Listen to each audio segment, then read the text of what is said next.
తారీఖు వైశాఖ తృతీయ అక్షయ తృతీయ నాడు మనకి స్వామి విజయ రూప దర్శనం లభించబోతోంది.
పూర్వకంగా స్వామి సన్నిధానంలోకి చేరి అక్కడికి చేర్చి అయిన తర్వాత తీర్థ పరిగ్రహం చేస్తారు. శ్రీగారి సమర్పణం జరుగుతుంది. ఇది అయిన తర్వాత అప్పుడు కార్యనిర్వహణ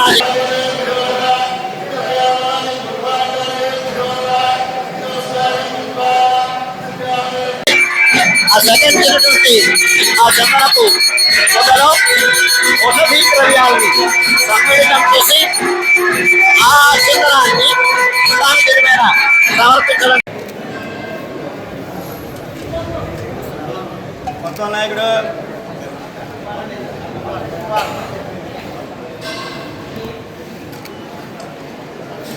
మాస్క్ ఉంటే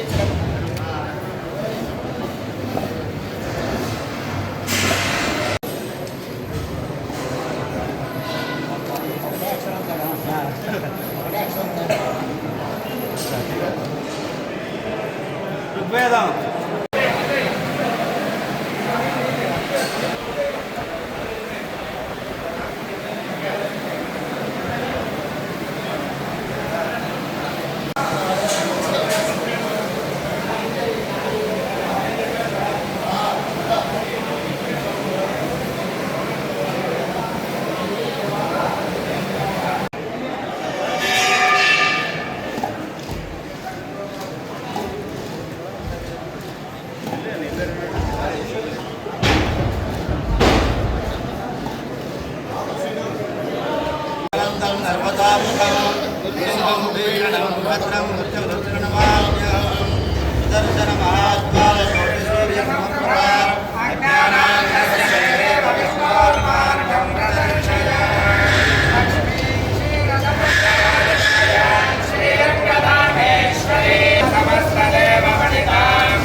గంధేన నిరస్యంతే మహార్తయః.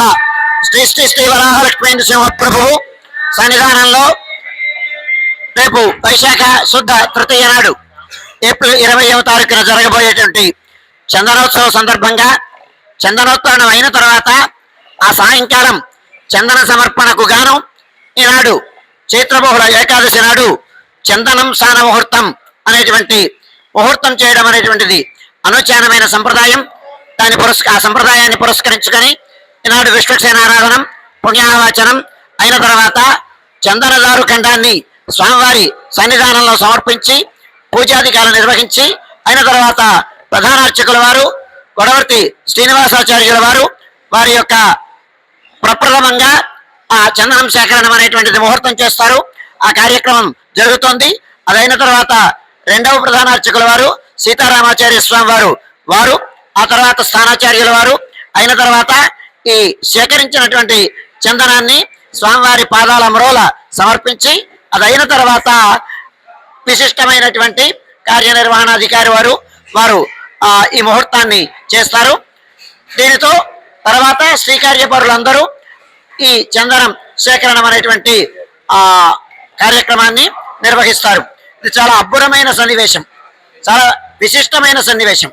ఎందుచేతనంటే ఏటి పొడవున సింహాద్రినాథుని యొక్క తిరుమేనని అలంకరించేటువంటి చందనాన్ని మన కార్యక్రమంగా మన సేవగా మన శ్రీహస్తాలతో స్వామికి సమర్పించడం అనేటువంటిది చాలా అద్భుతమైనటువంటి విలక్షణమైన సన్నివేశం.